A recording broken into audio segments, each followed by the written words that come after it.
আসসালামু আলাইকুম। আপনারা সবাই কেমন আছেন? আশা করি সবাই ভালো আছেন। আপনারা দেখতে আছেন ইমাম কিচেন, আমি আপনাদের সাথে আছি ইমাম হোসেন। আজকে রান্নাটা হচ্ছে খিচুড়ি, মুরগির মাংস দিয়ে এবং তার সাথে কিছু ডিম রয়েছে। তো শুরু করা যাক আমাদের আজকের ভিডিওটা। আমি এখানে শুরুতে 7টা মুরগির লেগ পিস নিয়েছি, যা আমি ধুয়ে পরিষ্কার করে হলুদ মরিচ মেখে রেখে দিয়েছি। এখন আমি একটা কড়াই নিয়েছি, যে কড়াইতে আমি এখন মুরগির মাংসগুলো ভেজে নেব। শুরুতে আমি একটু হালকা পরিমাণে তেল দিয়ে দিচ্ছি, বেশি তেল দেব না, হালকা পরিমাণে তেল দেব, যাতে মাংসগুলো সুন্দরভাবে একটা ভাজা হয়। আমি এখন আস্তে আস্তে এক এক পিস করে মাংসগুলো দিয়ে দেব কড়াইতে। অবশ্য আপনারা একসাথে সবগুলো ঢেলে দিবেন না, আস্তে আস্তে এক পিস করে দিবেন। আমার মাংসগুলো দেওয়া শেষ। আমি সাথে এখানে 2টি ডিম নিয়েছি, 2টি ডিমগুলো আমি এখন ভেজে নেব এই মাংসর সাথে।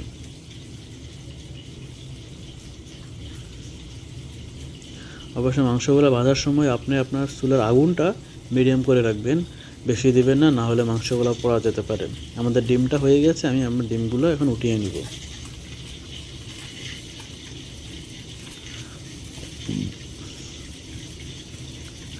আমাদের মুরগির মাংসের এক পিঠ ভাজা হয়ে গেছে, আমি এখন উল্টিয়ে দিব আর এক পিঠ ভাজার জন্য। এখন সুন্দর একটা কালার চলে এসেছে, বারবিকিউর মতো একটা কালার।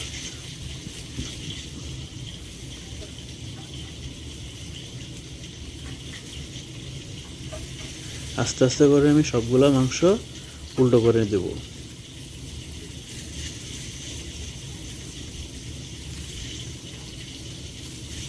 আমার সবগুলো মাংস উল্টো করে দেওয়া হয়েছে। যে এক্সট্রা তেলগুলো আছে আমি একটু এক সাইডে করে দিলাম, যাতে আমার মাংসের নিচ থেকে পোড়া না যায়। দেখুন কত সুন্দর আমার মাংসগুলো সবগুলো এ পিঠ ও পিঠ ভাজা হয়ে গেছে। আমি এখন মাংসগুলো উঠিয়ে রেখে দেবো। অবশ্যই তেলটা ঝরিয়ে উঠাচ্ছি আমি, আপনারাও তেলটা ঝরে উঠাবে, যাতে তেল না থাকে মাংসের মধ্যে। দেখুন কত সুন্দর আমার মাংসগুলো এবং ডিমগুলো ভাজা শেষ। আমি এখন এখানে নতুন একটা কড়াই নিয়েছি, যেখানে আমি হালকা তেল দিয়ে দিচ্ছি। সাথে এখানে আমি 2টি পেঁয়াজ কুচি আগে করে রেখেছি, আমি সেই 2টি পেঁয়াজ এখানে দিয়ে দিচ্ছি। পেঁয়াজগুলো দিয়ে আমি এখন ভালো করে একটু মিক্স করে নেব তেলের মধ্যে।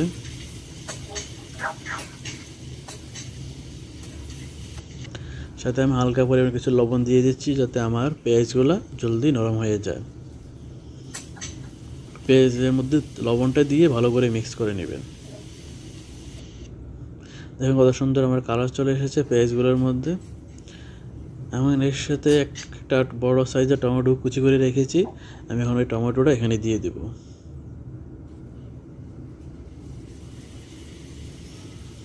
টমেটোগুলো ভালো করে আমি মিক্স করে নিব।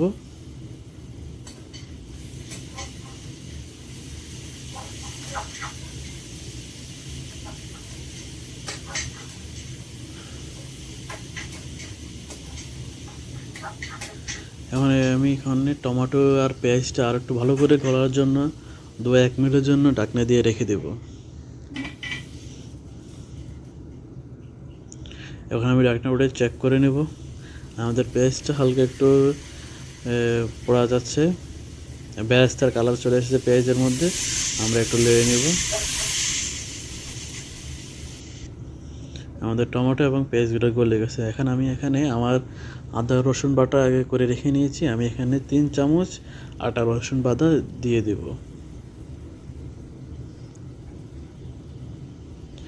আদা রসুন বাটাগুলো দিয়ে এখন ভালো করে মিক্স করে নিব। আর যারা আমার চ্যানেলটিতে প্রথম এসেছেন, তারা অবশ্যই চ্যানেলটি সাবস্ক্রাইব করবেন, লাইক দিবেন, কমেন্ট করবেন এবং শেয়ার করবেন। এখন আমি এখানে যেহেতু আমি একটু ঝাল ঝাল বানাবো খিচুড়িটা, এই জন্য আমি এখানে কাঁচামরিচের সংখ্যা একটু বাড়িয়ে দিয়েছি। এবার এত বেশিও বাড়িনি, নর্মাল মিডিয়ামের মধ্যে রাখেছি আমি। কাঁচামরিচগুলো মিক্স করে নেব ভালো করে। এর সাথে আমি কিছু গরম মশলা নিয়েছি, যা আমি এখন গরম মশলাগুলো মিক্স করে নিব।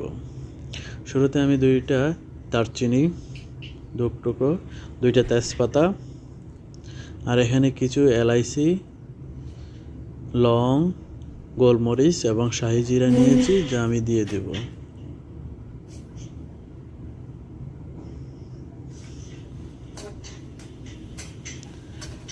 সবগুলো ভালো করে আমি মিক্স করে নিব। আর এখানে আমি কিছু মশলাও নিয়েছি, সাথে দিয়ে দেবো একসাথে। এখানে আমি মিক্স মশলা নিয়েছি 2 চামচ, জিরা 1 চামচ এবং ধনিয়ার গুঁড়া 1 চামচ নিয়েছি। এখন সাথে আমি আরও 2 চামচ হলুদের গুঁড়া দিয়ে দিব, যাতে কালারটা একটু সুন্দর হয়। সবগুলো মশলা দিয়ে এখন আমি মিক্স করে নেব।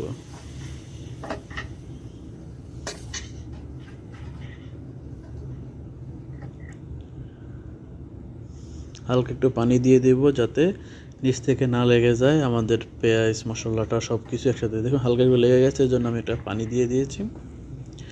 আর একটু পানি দিয়ে দেবো এখন আমি, যাতে আমার যে মশলাটা দিয়েছি খিচুড়ির জন্য এটা একটু কষানো হয় ভালো করে, যাতে এটা সুন্দর একটা ঘ্রাণ আসে। এই জন্য আমি হালকা পানি দিয়ে মিক্স করে নেব।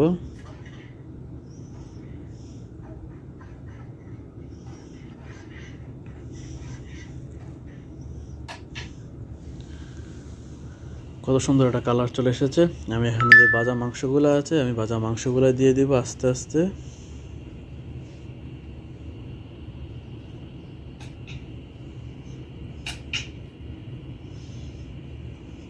মাংসগুলো দিয়ে দেবো, কিন্তু আমি ডিম দেবো না, ডিমগুলো আমি শেষে দেবো, একবারে শেষে খিচুড়ির সাথে। আমি এখন মাংসগুলো এখানে ভালো করে মিক্স করে নেব।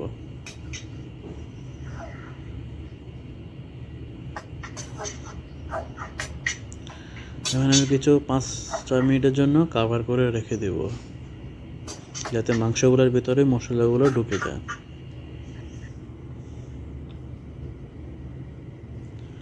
সুন্দর একটা ফ্লেভার চলে এসেছে, কালার।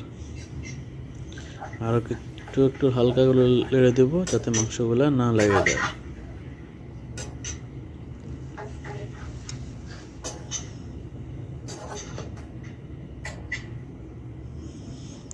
আমাদের মাংসগুলো রান্না হয়ে গেছে, আমি মাংসগুলো উঠিয়ে নিব। অনেক হয়তো ভাবতে আছেন আমি কেন মাংসগুলো উঠিয়ে নিতে চাউল ডাল একসাথে কেন দিয়ে দিলাম না। কারণ হচ্ছে এগুলো হচ্ছে ব্রয়লার মুরগি, আমি যদি সব একসাথে দিতে যাই তাহলে মাংসগুলো নষ্ট হয়ে যাবে, সুন্দর থাকবে না। মাংসগুলো সুন্দর রাখার জন্যই মাংসগুলো সরিয়ে নেওয়া হচ্ছে। হালকা একটু নেড়ে নিব। এখানে আমি শুরুতে বুটের ডাল নিয়েছি, যা আমি সিদ্ধ করে আগে নিয়েছি, কারণ আমার কাছে কোনো ডাল ছিল না, এই জন্য আমি বুটের ডালটা সিদ্ধ করে রেখে নিয়েছি নরম হওয়ার জন্য। আমি ডালগুলো দিয়ে দিলাম, এখন মিক্স করে নিব।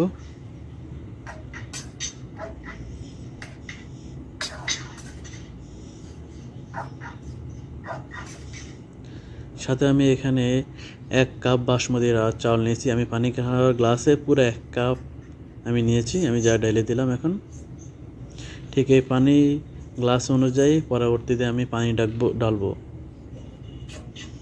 চালগুলো দেওয়া শেষ, এবং চালগুলো আমি মিক্স করে নিব।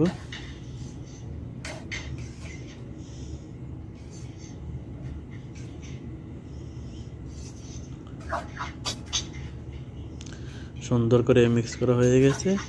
আমি এখন এখানে গরম পানি দিব আস্তে।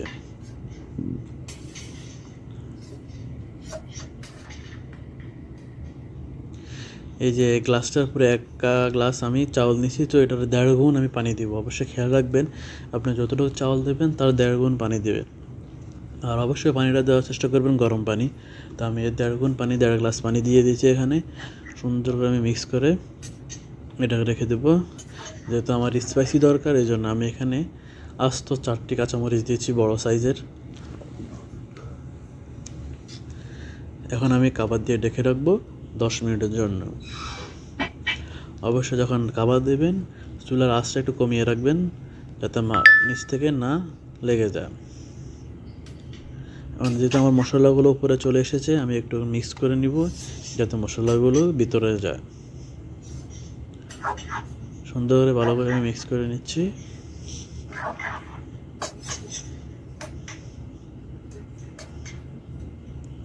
এখন আমি কাবাব দিয়ে ঢেকে রেখে দেব 10 মিনিটের জন্য। 10 মিনিট পরে আমাদের রান্নাটা কমপ্লিট হয়ে যাবে।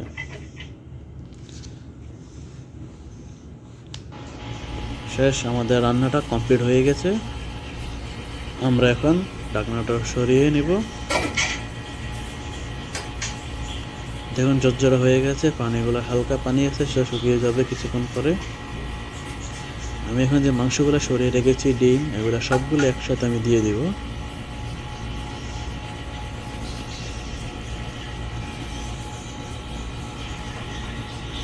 এখন আমি হালকা কাওয়া দিয়ে 2 মিনিট রেখে দেব মাংসগুলো কমপ্লিট হওয়ার জন্য, গরম হওয়ার জন্য। আমাদের রান্না শেষ। চলুন এবার আমরা টেস্ট করা যাক।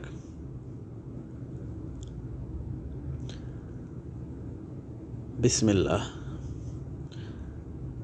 আলহামদুলিল্লাহ, খেতে অনেক সুস্বাদু হয়েছে। জাল একদম পারফেক্ট জাল হয়েছে।